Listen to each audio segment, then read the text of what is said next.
The following program, The Russ Belville Show, is intended for responsible adults only. We advocate to the repeal of marijuana prohibition for adults. We discuss the science, culture, and controversy about America's marijuana laws.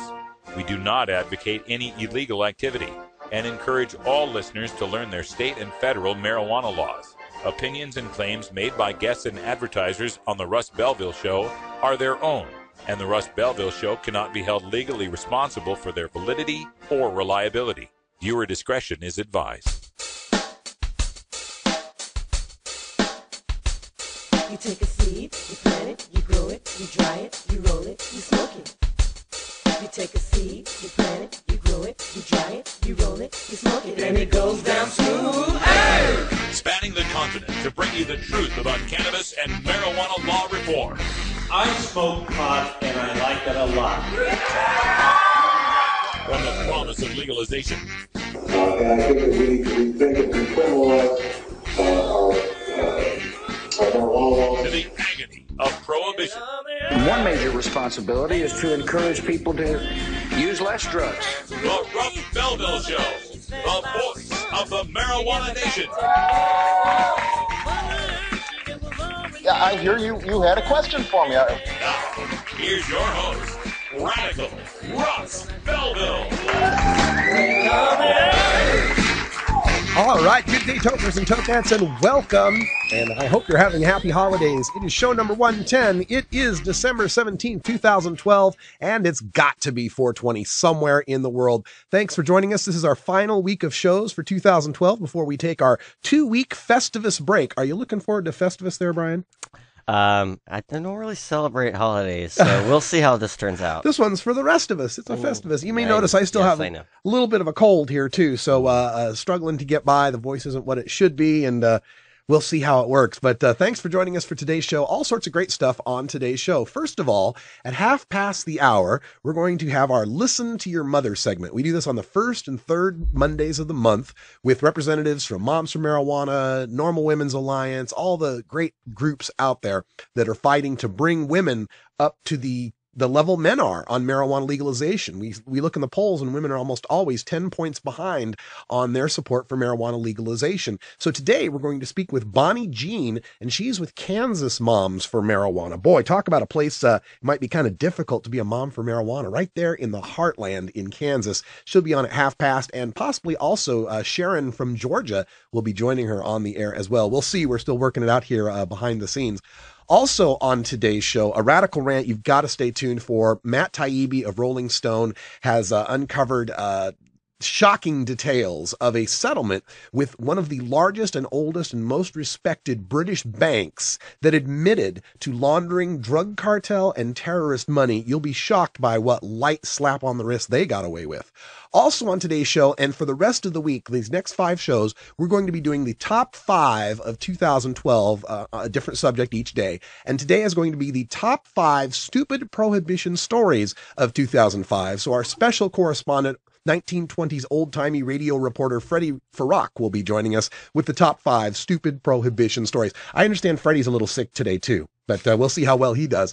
Also, we've got our marijuana headlines coming up right after this first break. All sorts of interesting news coming from Colorado, Canada, Turkey, and more. So marijuana, it's everywhere, and wherever it is, we'll be telling you all about it. Thanks for joining us.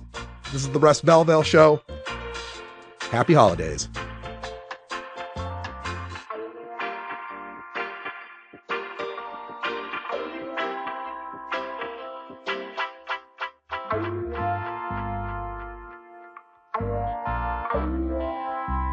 We'll be right back after these messages from our 420 friendly sponsors.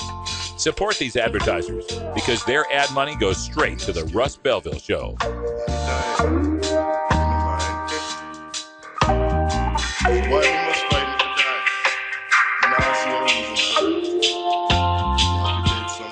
You're tuned into the Russ Belville Show, the voice of the marijuana nation.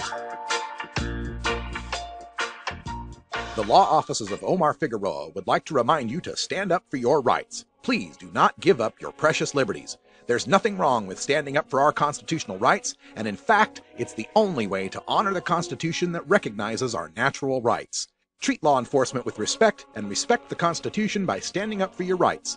If you are detained or arrested, stand up for your rights by repeating, I respectfully invoke all my legal and constitutional rights. I do not consent to any search and seizure. I want to remain silent, and I want to speak to my attorney, Omar Figueroa.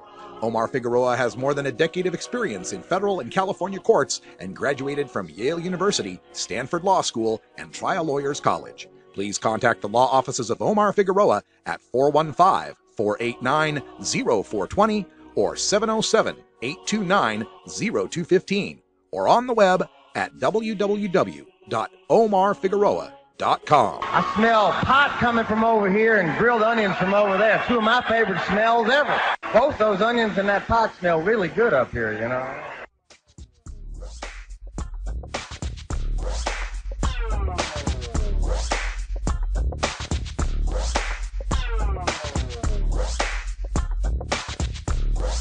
Cannabinoids and health. Cannabinoids.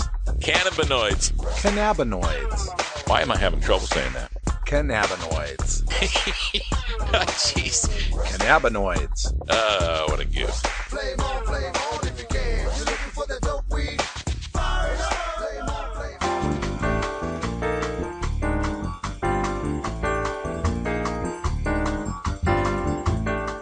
Now it's time for your marijuana headlines. Kerry Gallagher is on holiday break. I'm Radical Russ with the news. Colorado Marijuana Legalization Task Force meets for the first time on Monday, reporting from the Denver Post. The group charged with creating regulations for Colorado's first-in-the-nation recreational marijuana industry will hold its first meeting today. Governor John Hickenlooper created the task force to do the heavy lifting on needed regulations for the recreational marijuana industry created by Amendment 64, which legalized limited possession and sales of marijuana in Colorado. The amendment requires the state to begin issuing licenses for recreational marijuana stores by January 1st, 2014, meaning the legislative session starting next month is the only chance lawmakers will have to write rules for the stores before they begin opening. He also charged the task force with looking at other issues related to marijuana, including such things as rules for growing industrial hemp, laws related to driving while high, education about the health impacts of marijuana use, and the conflict Amendment 64 creates between state and federal law. Man sues Larimer County Sheriff over destroyed medical marijuana plants after acquittal. This from the Coloradoan. A man jurors acquitted of multiple marijuana felonies has sued the Larimer County Sheriff's Office after his 42 plants were destroyed. Denver lawyer Rob Corey said his client expects to receive $5,000 per plant, totaling $210,000, based on what law enforcers have testified a marijuana plant is worth, in addition to his attorney fees. Caleb Young, age 34, had been growing the plants in a Wellington home in compliance with Colorado's medical marijuana laws, and during a warrant search in September of 2010 had shown deputies paperwork authorizing him to do so, according to the lawsuit. Young had no other criminal record more serious than a traffic violation, according to Colorado court records. Feds use forfeiture laws in medical marijuana cases. This from thecolumbian.com. Federal authorities are increasingly using asset forfeiture laws to seize money and property from people they believe are exploiting Oregon's medical marijuana program. A review of U.S. District Court records by the Medford Mail Tribune newspaper shows that in 2010, prosecutors filed just one forfeiture case to seize money related to marijuana that was grown under the program. Last year, there were a dozen such cases, and there were 11 in the first 11 months of this year. Civil forfeiture laws allow police to seize the proceeds of illegal activity without necessarily filing criminal charges against those involved. In the past 15 months in Oregon, the U.S. government has laid claim to more than $255,000 in cash, 6 properties, 2 weapons, and 3 vehicles in cases where the Oregon medical marijuana program is specifically cited in court affidavits. Said Leslie Westfall, the assistant U.S. attorney, quote, "Civil forfeiture is less expensive for the government and makes a better statement. To take the profit away is probably the best means to attack the problem," end quote. Canada is getting out of the medical marijuana business. This from the Associated Press. Canada's Conservative government will soon stop producing and distributing medical marijuana, leaving it up to the private sector in a policy change that angered critics on Monday. Ottawa would no longer produce and distribute marijuana for medicinal purposes. Instead, companies will be licensed to grow and sell the product at market rates. Patients with a prescription from a doctor starting in March 2013 will be allowed to purchase a variety of strains of marijuana from licensed producers who will set the prices. Canada's Health Department currently sells marijuana for $5 Canadian per gram, which it says is heavily subsidized by taxpayers. The street value can be as many as 3 times more. Turkey raids Kurdish camps, finds tons of marijuana and bomb-making components. This from WorldTribune.com. Turkey has conducted a major operation in which weapons and drugs were seized from Kurdish rebels. Officials said Turkish army units and security forces stormed 7 villages around the southeastern city of Diyarbakir. Officials said this marked one of the first operations that targeted Kurdish weapons and bomb-making facilities. They said the raid, in which 3 people were arrested, netted more than $20 million worth of drugs.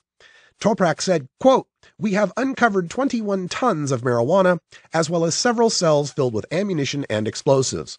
The operation landed a huge blow to the terrorist income." End quote.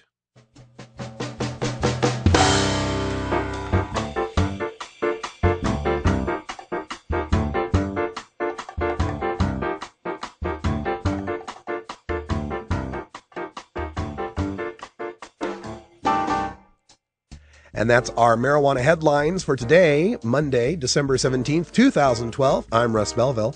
When we come back, we get a visit from old-timey radio reporter Freddie Farrakh with our first of our top 5 segments for the end of 2012. We start with the top 5 stupid prohibition stories right after this.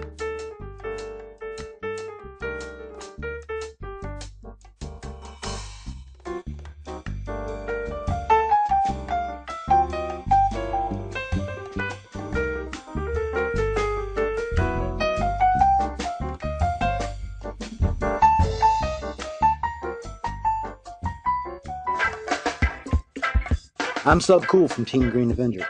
At TGAgenetics.com, we are working on the leading edge of medical strains. Our strains are rigorously tested for THC, CBD, THCV, and other critical cannabinoids. Know your grow. Check out our genetic diversity at TGAgenetics.com, the home of Jelly Bean, Jack the Ripper, Vortex, and other award-winning cannabis strains. You're tuned into the Russ Belville Show. Yeah, we've made a call on the controversial marijuana ballot question, Amendment 64. Floyd, we can safely say this is going to pass? It is legal in the Constitution to possess and grow up to 6 plants. You cannot be arrested for being in possession of an ounce of marijuana. Colorado and the state of Washington, they voted to legalize marijuana, not for medical use, but for recreational use. This is the beginning of taking apart prohibition one state at a time. That's how they did it 80 years ago against alcohol. That's how we're going to do it now against marijuana. We are the champions. We are the champions.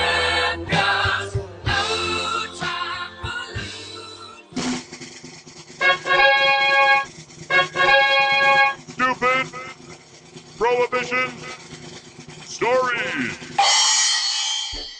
As a public service, the Russ Belville Show reminds you that smoking marijuana does not make one stupid. However, some stupid people do smoke marijuana, and prohibition is always waiting for another victim. Learn your lesson from today's stupid prohibition stories. With your top 5 stupid prohibition stories of 2012, I'm old-timey 1920s radio reporter Freddie Farrakh. It's that time of year again when we recollect all the events of the prior year. Every day here in our final week of 2012 shows, we will bring you a top 5 list of the events and stories we have covered. Today, it is the top 5 stories of unfortunate cannabis consumers jailed for doing something stupid that usually wouldn't have gotten them jailed if not for prohibition. Number 5. When tending your pot garden, don't just yell, "Come in," to anyone who knocks. Joseph Ebeling, age 49, of Loeb Avenue, is charged with cultivation of marijuana, possession of a felony amount of marijuana, and possession of drug paraphernalia. He remained in the detention center Tuesday in lieu of $11,000 bond. Monroe Sheriff's spokesperson said that the sergeant was dispatched to Ebbeling's house last Friday to check out the report of a possibly suicidal person. When he knocked on the door, Ebbeling reportedly shouted, "Come in!" When Madnick opened the door, he reportedly saw Ebbeling cutting up a pot plant, with several more plants by his side. Ebbeling looked up, saw it was the police, and reportedly uttered a curse. Number 4. That no smoking on planes rule applies to marijuana too. A man faces drug charges after allegedly smoking pot on a JetBlue flight to Newark, New Jersey airport. Police say the man claimed he had marijuana for medicinal purposes. Crew members from Flight 510 from Fort Lauderdale, Florida say they became suspicious Monday when the man, identified as 43-year-old Adam Blumenkrantz of Los Angeles, dropped a clear plastic bag in the cabin. As the plane approached Newark, the crew reported the man entered the lavatory. When he emerged, they say there was the strong smell of marijuana. Number 3. Radical Russ's dream, 24 pounds of marijuana found at an In-N-Out burger. It seems these two dudes, Stephen and Trevor, had 24 one-pound bags of marijuana in their BMW parked at an In-N-Out burger in Glendale. So as this cop pulls into the parking lot of this In-N-Out burger for a double-double with fries and a side order of scripture, I presume, he notices Stephen smoking cigarettes, hanging out with Trevor and a third dude, right by the front door of the In-N-Out. That is a violation of the city's ordinance banning smoking within 10 feet of a public entrance. As the cop approaches Stephen, Trevor and the other dude walk away from him. As the cop talks to Stephen, he sees Trevor putting something inside the passenger door. Stephen explains to the cop that he's from outside the area and didn't know he could smoke there. And oh yeah, he's on parole. He has medical marijuana on him, and he doesn't know who those other two dudes are. The cop then talks to Trevor and the other dude, who say they arrived at the In-N-Out with Stephen. Trevor then tells the cop he's only got a small amount of marijuana in the car, and he can go ahead and search it. In the trunk, the cop finds a locked plastic bin containing the 24 one-pound packages of marijuana. The BMW was impounded, and Stephen and Trevor went to jail. The third dude was released. Number 2. Teen after marijuana plant steals tomato plant instead. A 15-year-old boy climbed into Angela Cartwright's kitchen window thinking to make off with a marijuana plant, but instead the young thief was actually stealing a potted tomato plant, a sheriff's arrest report shows. As he was running from Cartwright's house on Carmen Avenue, the teen even yelled at Cartwright, "See, I have one of your pot plants," the arrest report states. When interviewed, the young suspect told a lawman the same thing. He broke into Cartwright's house, thinking he was getting away with a marijuana plant, the report shows. And the number 1 stupid prohibition story of 2012. Cell phone flasher busted with over 28 pounds of marijuana. An Arkansas man who Boise police say displayed a cell phone picture of his genitals to a woman at a Boise motel has been arrested on drug charges. Officials say they were called to a motel near the Boise airport at 9:43 Tuesday. A woman told police she wished to press charges over the cell phone photo. Police found 54-year-old Jeffrey B. Ash of Fayetteville, Arkansas, in a motel room. While questioning him, police smelled a strong odor of marijuana. They found Ash to be in possession of 2 duffel bags that contained approximately 28.5 pounds of marijuana. Ash was arrested and booked into the Ada County Jail on charges of trafficking marijuana and indecent exposure. I'm Freddie Farrock with your stupid Prohibition Stories!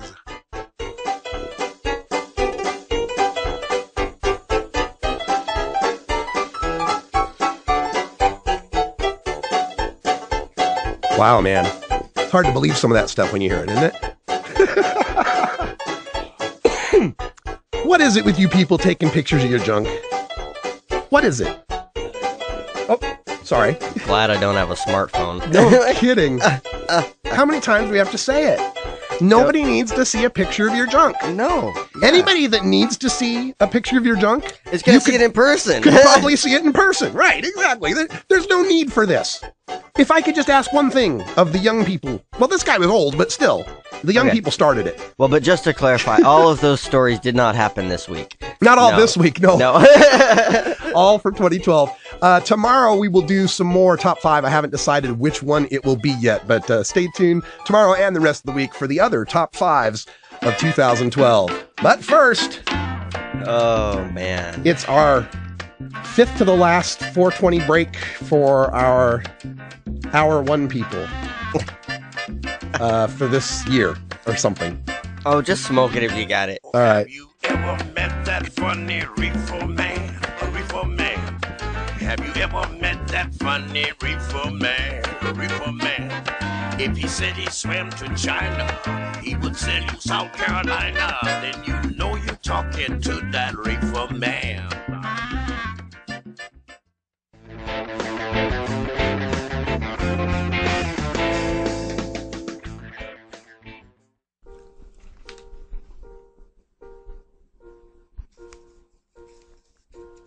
Marijuana is harmless. That's what everybody says these days. It's fun. It's recreational. Some even call it medicine. But every year, millions of young people find out that marijuana is extremely dangerous. Every year they find out that it's deadly. Marijuana smoke is lethal and toxic. Don't believe anything you've ever heard positive about smoking marijuana. It will kill you. Really. It's really gonna kill you. Don't smoke it. It will really, really kill you. Harmless. Seriously. It's gonna kill you. Paid for by the We Are Not Even Trying Anymore. We Made It All Up Anti-Drug Whatever Thing of America.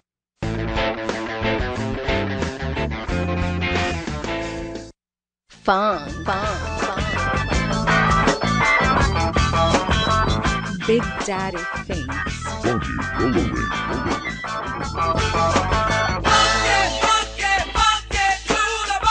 Ooh, yeah.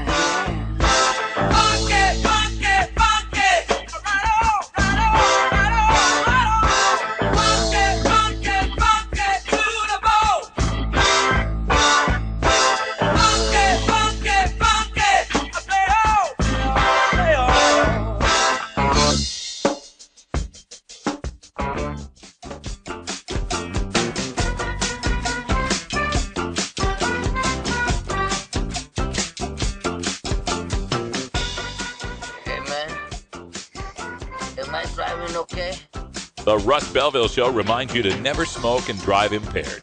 Hang out for a while. Share. I think we're back. Take a little trip. Take a little trip. Take a little trip and see. Everyone knows music and marijuana go together, so let's wind up our 20 after break with the Russ Belville Show's Daily Toker Tunes, the best in pod-safe 420 music from around the web. Today is Roots Monday, featuring the blues, country, folk, and jazz music that birthed the modern sounds we enjoy today.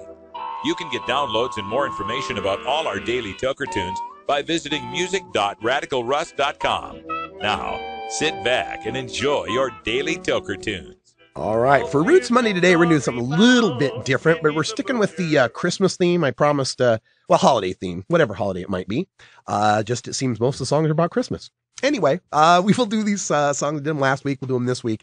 And today I get one that is a hidden track, apparently, on one of the albums from Squirrel Nut Zippers. And I remember hearing the name of the band, Squirrel Nut Zippers, and thinking, what the hell were you smoking or eating or tripping on to come up with the name Squirrel Nut Zippers? What's up with that? Maybe they were watching the that movie. There's something about Mary. Could be. Nut Zippers. Oh, God, no. Oh yeah. That hurts even to remember. Thanks. But no, I found out what it was. If you look at the picture that's up on the webcam right now, these are little candies that were called Squirrel Nut Zippers. And I don't know why, but they were kind of like a bit of honey kind of thing. Mm-hmm, yeah. And the band saw that and thought, oh, that'll be the name of our band. So Hey, Good for them. Whatever. So we will, without further ado, give you a little taste of some squirrel nut zippers with Santa Claus is Smoking Reefer.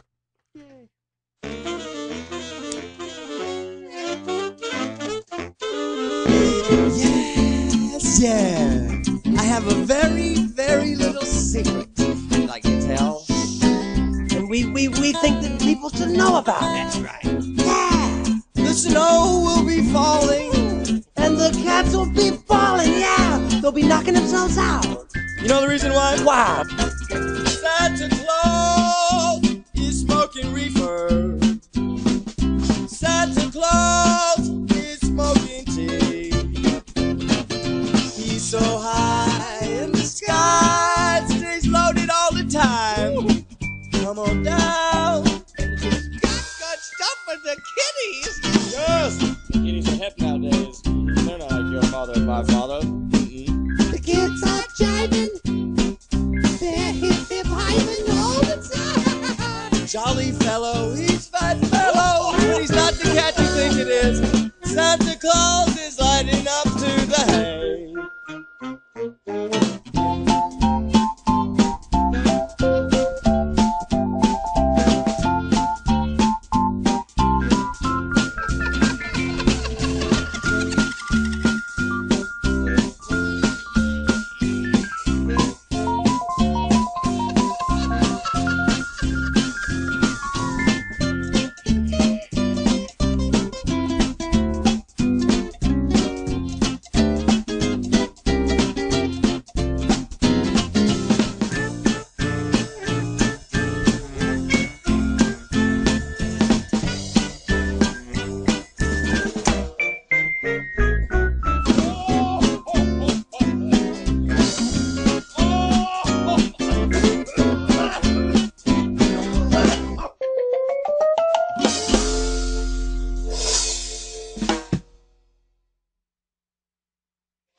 If you mind, I'd be a ruler king. And if you were mine, I could do such wonderful things. I'd see to the stars, stop where you are, light up my lover's way, and every star above you will obey. Say, if you mind, right there for your love alone, till kneel at your shrine. I would give up all that all. Yes, even my heart, even my life. Well, I trade it all for you. And think I was lucky too, if you were mine.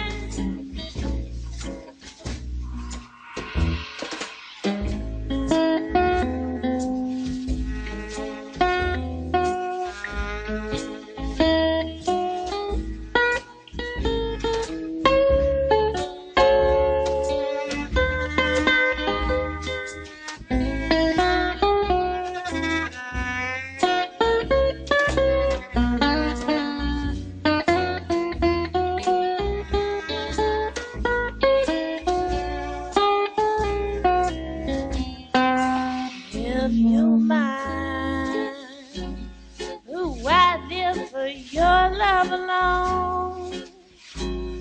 To kneel at your shrine, I would give up all that all.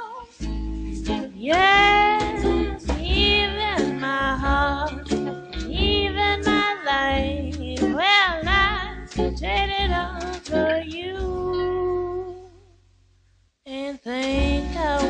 working too if you were mine.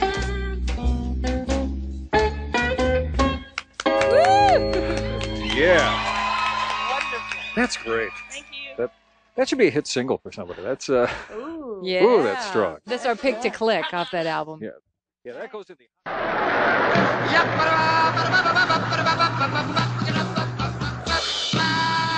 Actually, I haven't had a chance to talk to Mr. Armstrong before the show, but we had a great discussion about it. I just asked one of the folks in the show, Bob Back, I said, well, what is Louis Armstrong going to do? Oh, he says, he's going way up. Way up. Is that the highest you could get? Well, I don't know. Oh, why don't you let me say thank you? I'm only sorry you weren't going to be here with us longer. I wish you could have gotten higher, but why don't you go over and say hello to the folks? Well, I'll get higher next time.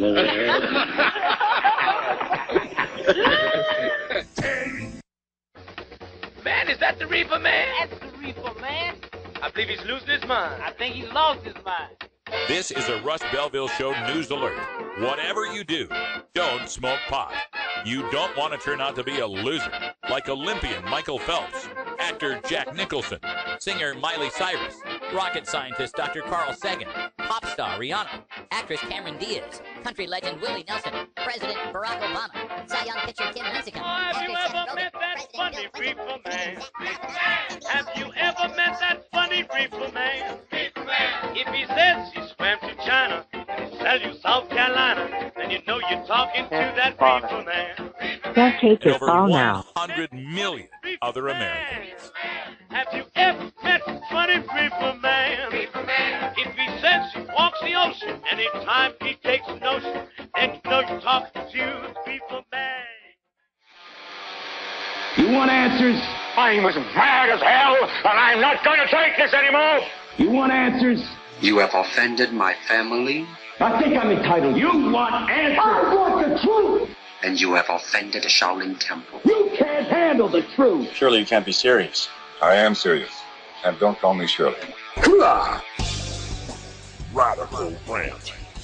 All right, having some difficulties getting our mom from marijuana on the air, so I'll do a little rant first, and then we'll see if we can get them at the end of the show. There's an amazing story, and I sent this out over my Twitter account.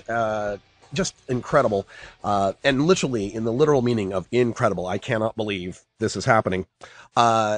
Story out of Rolling Stone magazine concerning the recent settlement offer, the settlement with HSBC Bank. And first of all, Matt Taibbi is probably the best journalist out there working on this high finance, billionaire world of crime that never gets punished. They're allowed to flout the law. They're allowed to ransack our tax dollars, and they never, ever get punished. In fact, they usually get bonuses, right? They usually, do better with our bailouts. Well, this time, his reporting on the high finance settlement with British megabank HSBC shows you the high finance criminals finance your high and profit handsomely while you go to prison if you try to profit. This is what Taibbi writes here. Assistant Attorney General and longtime Bill Clinton pal Lanny Breuer this week signed off on a settlement deal with the British banking giant HSBC, despite the fact that HSBC admitted to laundering billions of dollars for Colombian and Mexican drug cartels, among others, and violating a host of important banking laws from the Bank Secrecy Act to the Trading with the Enemy Act. Breuer and his Justice Department elected not to pursue criminal prosecution of the bank, opting instead for a record financial settlement of $1.9 billion, which, as one analyst noted, is about 5 weeks of income for the bank. Okay, so the other day, President Obama said something about, marijuana users wouldn't be a high priority for his Justice Department. They got bigger fish to fry. Here's the land shark. Go get it, okay? This is the big fish to fry. What, you're letting these people skate? You're letting them just get away with laundering $9 billion worth of terrorist and drug cartel? I'm sorry, I'm being redundant. Terrorist money? These murderers who are putting people in vats of acid and terrorizing the people of Mexico and dumping bodies onto the freeway during the commute, you're helping them profit from that, and not a single criminal charge whatsoever? Really? Really? Wow. All right, let's put some perspective on this, because, you know, you get numbers like 1.9 billion. That kind of blows your mind. So let's reduce the scale a little bit here so we can kind of get a feel for what's going on here. Let's try and imagine it's one of us, okay? Let's assume you're a contract bookkeeper for some company, and you make the U.S. median household income of $45,000 a year. Nice work if you can get it. Now, let's pretend your weed dealer friend gives you $20,000 of his profit to deposit every month, by the way, $20,000 of profit every month for years to deposit in your company's accounts to launder it. Now, let's imagine that you're caught by the police, and you admit all of this to them, and you're facing decades in prison, and they say, that's okay. We're not going to arrest you or charge you with any crimes. Would you take a settlement of a $4,300 civil fine instead? Yeah. You think we're going to get that kind of treatment? Hell no. Now, keep in mind that you're not actually going to be on the hook for the $4,300 fine. Your company is going to pay that for you. And not only that, but you even get to keep your job and some of the bonuses you earned for being the guy who brought $20,000 worth of monthly income to the company. Isn't that amazing? Now, this is from the settlement details of Assistant Attorney General Brewer. As a result of the government's investigation, HSBC has clawed back deferred compensation bonuses given to some of its most senior U.S. anti-money laundering and compliance officers, and agreed to partially defer bonus compensation for its most senior officials during the 5-year period of the deferred prosecution agreement. Wow. That's right. The feds caught you laundering some weed dealers $20,000 a month red-handed, and you openly admitted it to them. And not only are you not going to be charged with any crimes, you agreed. Now, this wasn't forced upon you. You got to negotiate this. You got to deal, haggle. You agreed to keep your job. Your company pays the $4,300 fine, and you get some of your bonus for bringing in the drug money now, and you get the rest of your bonus after 5 years. Wow. Now, why do you, Mr. Bookkeeper, get such preferred treatment? Because if we actually seized your company's ill-gotten assets and prosecuted, convicted, and imprisoned you, your company might go under. I can't make this shit up. This is what the New York Times, this is how the New York Times framed it. Federal and state authorities have chosen not to indict HSBC. Right? Here's criminals who admitted to Justice Department officials that they helped terrorists launder money in the billions, and we chose not to indict. Why would we want to go after those guys? We got bigger fish to fry. Like, you know, let's go after some medical marijuana dispensary in El Cajon or something. Let's go raid a big old farm in Southern Oregon or something.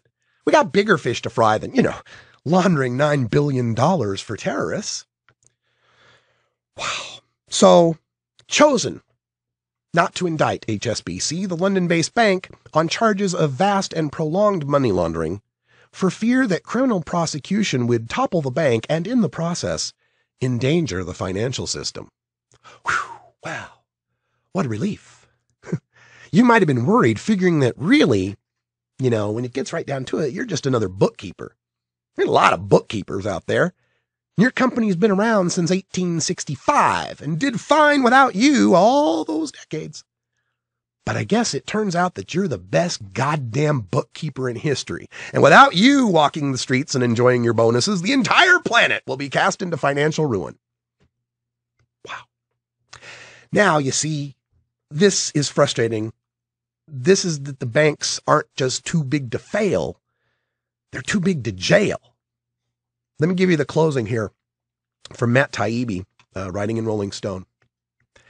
They're now saying that if you're not an important cog in the global financial system, you can't get away with anything, not even simple possession. You will be jailed, and whatever cash they find on you, they'll seize on the spot and convert into new cruisers or toys for your local SWAT team, which will be deployed to kick in the doors of houses where more such inessential economic cogs like you live. On the other hand, if you're an important person and you work for a big international bank, you won't be prosecuted even if you launder $9 billion. Even if you actively collude with the people at the very top of the international narcotics trade, your punishment will be far smaller than that of the person at the very bottom of the world drug pyramid. Man. And it's just obscene what's going on here. And keep in mind, the $1.9 billion settlement, right? That's money that comes into the Justice Department coffers, right? You know how much money the Justice Department made seizing from us? You know, they catch us with a grow, and then they take your boat, they take your house, they take your cash. And then you're supposed to go to court and prove that it wasn't drug money by paying your lawyer the money you don't have because it was seized, right? You understand how that works. $1.8 billion in 2010 fiscal year. So $1.9 billion for, collected from the bank that helped terrorists profit for $9 billion or more. And just about the same amount from you and me from growing a plant or smoking a doobie. Yes. It's all about the profit. We got a song we play called Simply Business, and this story just goes to show you exactly how much business it is. If you don't know about asset forfeiture, it's definitely something you should be looking up. You should be learning more about. You can go to fear.org, Forfeiture Endangers American Rights, FEAR.org. They've got information on this. These asset forfeiture cases are sick. They are policing for profit is what it really goes down to. One of the stories that Taibbi tells in the Rolling Stone article, excuse me a moment. One of the stories Taibbi tells in the Rolling Stone article is of the man who got a $50,000 insurance settlement, some deal. And he had to go collect it. He's in Indiana. And he goes to collect the $50,000 and whatever he spent the rest on, but he had $17,000 in cash at the end of whatever. And so he's got the $17,000 in cash. And so he's driving back, and the Indiana State Patrol pulls him over for, tail light or whatever the hell. And so in searching, they find this guy's got $17,000 in cash. And the reason they were able to search, they ran a drug dog, as they tend to do. They ran a drug dog around his car, and the dog alerted. Now, they found the $17,000 in cash, but they didn't find any drugs. This guy has no record with drugs, never used drugs, never smoked a doob. He's not into drugs, right? But the dog alerted, which because, there's a lot of reasons a dog can alert, not the least of which a cop making them alert. And the cop sees the $17,000. The man goes to goes back to his insurance company. He gets all the proof, he gets all the paperwork. There's been a misunderstanding. This must have been a misunderstanding. Here's all the paperwork, I'll show you. They still wanted to keep the $17,000 on the theory that he could in the future buy drugs with it.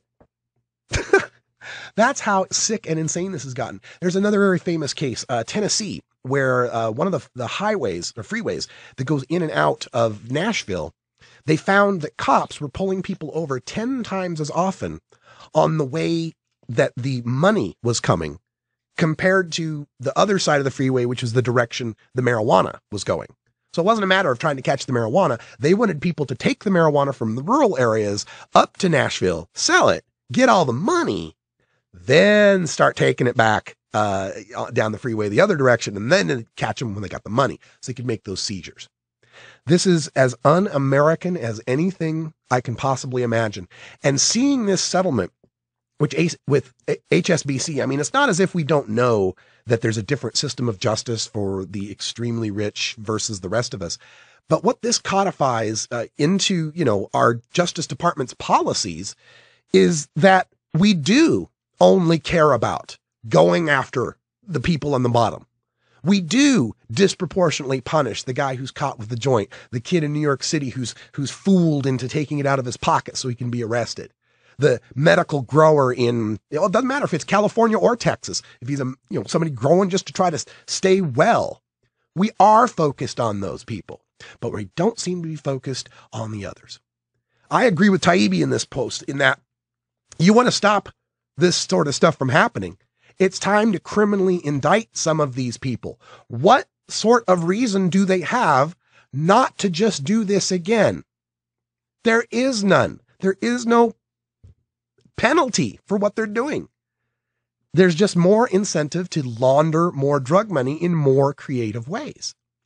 George Carlin said it best. You want to see a severe slowdown in the global drug trade. You frog march a few of those white rich banker types into real pound them in the ass prison, and you'll start to see a lot of that drug traffic going away. It's just frustrating. It's so frustrating to know that they'd rather terrorists and Mexican criminals and murderers profit from this trade than us. Than Americans, than American farmers who are desperate for some crop to keep their land, something to keep their way of life. And yet we'll just trade it away. We'll just give it all away to the damn criminals. This is obscene. And President Obama, your Justice Department can do better than this. Why? Why are you so in bed with these Wall Street types? They are playing us for chumps and suckers. This whole game of too big to fail. Oh, the whole economy will collapse. I don't believe that for a second. Break up the big banks like we broke up big telephone, like we broke up any other thing that became too big to fail. Because too big to fail is too big to exist, if you ask me. Where are all these free market conservatives when this sort of stuff is going on? When the market forces would take these guys down, except for their massive lobbying abilities and their oversized, overscale ability to manipulate the markets. Don't even get me into the LIBOR scandal. I know I don't want to diverge too much from marijuana today, I promise. Just look up LIBOR, LIBOR, and get a little education on that. All right, folks, we got to take a break because, as you can tell, the cold is taking the better of me.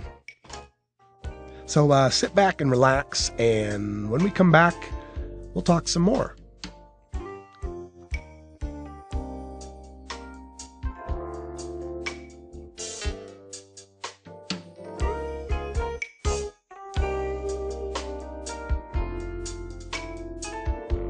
We'll be right back after these messages from our 420 friendly sponsors. Support these advertisers because their ad money goes straight to the Russ Belville Show.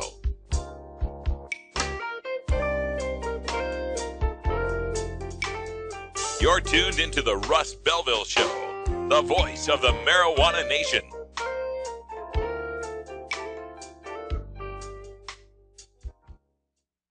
My name's Diane Goldstein. I'm a retired lieutenant from Redondo Beach Police Department in Southern California. I'm married. I have a son. I got into law enforcement for a lot of different reasons. One of it is because family was very important to me. I had a brother starting at the age of 11, had a drug addiction problem, and although he was older than me, I was always my brother's keeper. That played a large part of wanting to not only help my family specifically, but my community in general. But what I saw is from 1983 to 2004, the ramp up in the war on drugs, the overcriminalization of America, period, has changed the relationship that cops have with their communities. We no longer have relationships with them. We come in, we police them, and we leave. My older brother, Billy, he got pulled over by an agency in Orange County, and he had a pocket knife on him that they said was illegal. He calls me up from jail, and he says, I'm in jail, got arrested, cops went into the hotel room, they found heroin, and that started this couple-month quick decline, and ultimately led to his death at age 44. Why are we putting people who have a medical issue away in jail? It really started making me look at what is wrong with our system. Not everybody is a horrible bad guy. We need to change how we treat all offenders. It's not a one-size-fits-all. Eliminate mandatory minimums. Divert kids out of the system at the first opportunity, fund more prevention programs for juvenile offenders. I want to try to make certain that what happened to our family doesn't happen to other people's families. We have to give everybody more than one chance in life.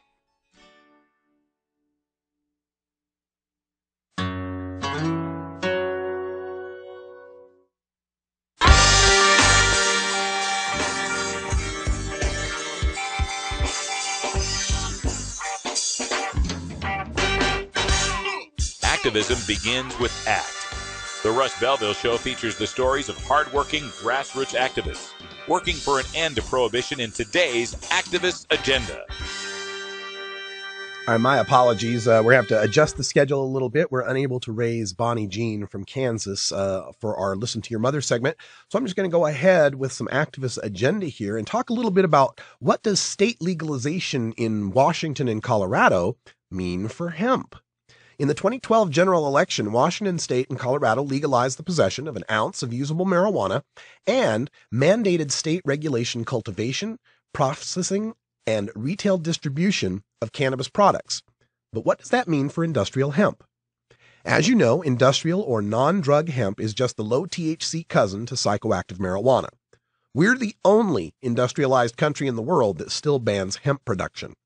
Because of that ban, we are the world's greatest importer of hemp.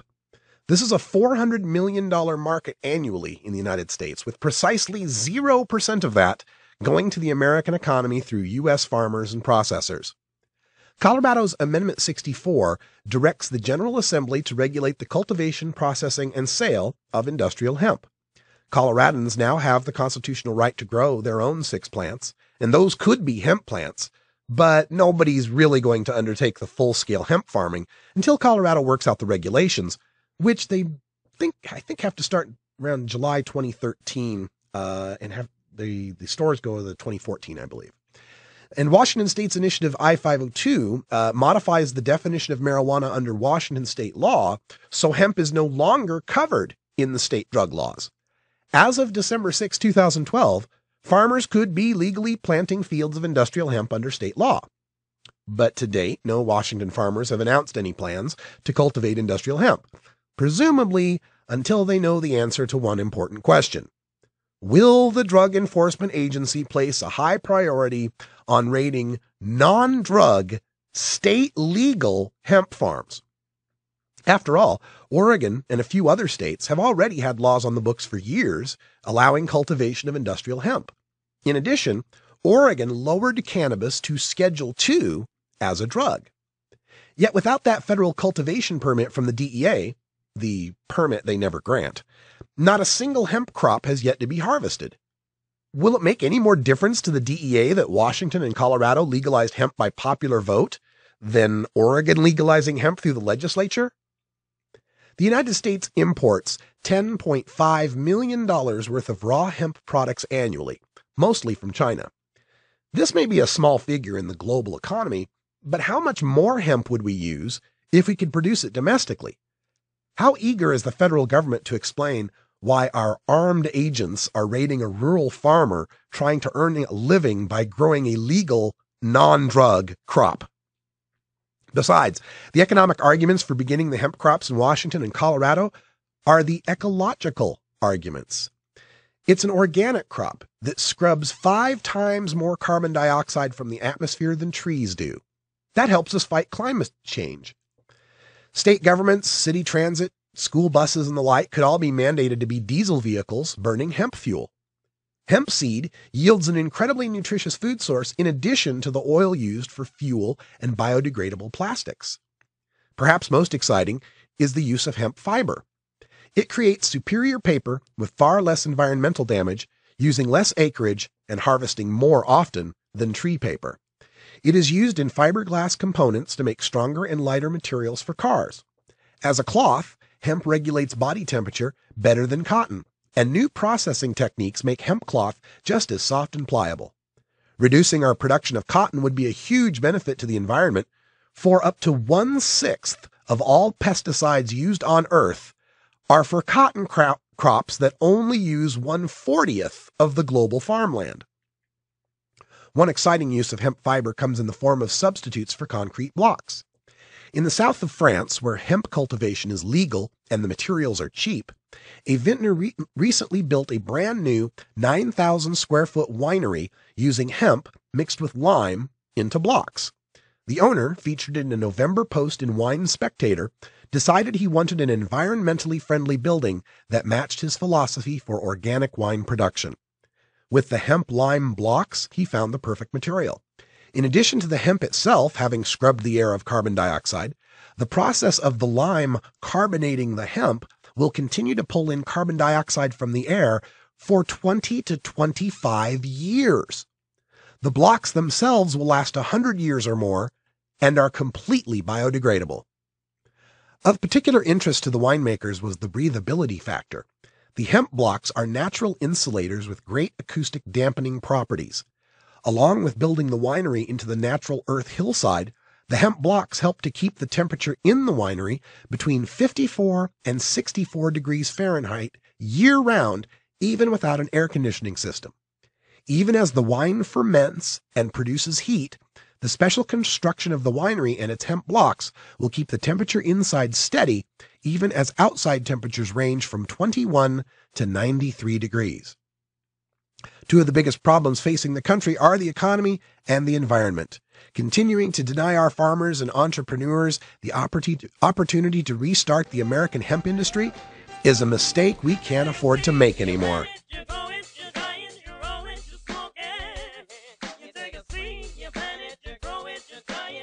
All right, Tokers, I know I'm closing a little bit early, but I think I'm done. I don't think I can go any farther tonight. Thanks for joining us here for Hour 1, the Russ Belville Show. I'm going to put a replay on for Toker Talk Radio because I'm sick, people. I'm trying, but this is it. This is all I can do for today. It's all I can muster. For Brian the Red, I'm Radical Russ. Thanks for joining us.